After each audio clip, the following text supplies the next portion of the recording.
வணக்கம் மக்களே. இன்றைக்கி நம்ம எங்கே வந்திருக்கோம்னு பார்த்தீங்கன்னா, திண்டுக்கல் மாவட்டத்தில் இருக்க கோபிநாத சுவாமி திருக்கோயிலுக்கு தான் இன்னைக்கு மலையேற வந்திருக்கோம்.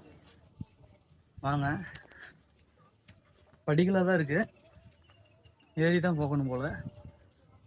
நாங்கள் மேலே இருக்க கோயில் எப்படின்னு பார்ப்போம். ஒரு வழியாக முக்கால்வாசி மலை ரீச் பண்ணிட்டோம்.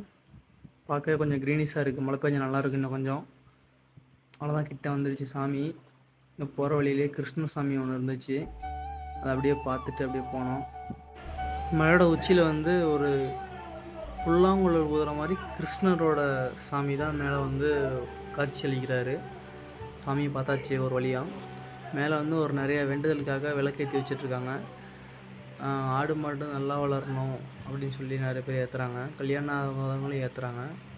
அப்புறம் பார்த்தீங்கன்னா, குழந்த பாக்கியம் வேணும்னு சொல்கிறவங்க விளக்கு ஏற்றுறாங்க வந்து. இப்படியே பார்த்தீங்கன்னா மேலே வந்து சாமி கும்பிட்டு முடிச்சாச்சு. இப்படியே கீழே இறங்கிட்டு இருக்கோம். கீழே இருக்கும்போது கொஞ்சம் வெயிலடிக்க ஆரம்பிச்சிருச்சு. இங்கே இருக்க படிகள் வந்து பார்த்தீங்கன்னா ஒரு 619 படி இருக்குதுன்னு சொல்கிறாங்க. இந்த கோயிலில் பார்த்தீங்கன்னா சனிக்கிழமை கொஞ்சம் விசேஷம் நல்லாயிருக்குன்னு சொன்னாங்க. நீங்களும் மறக்காமல் விசிட் பண்ணுங்கள் இந்த கோயிலை.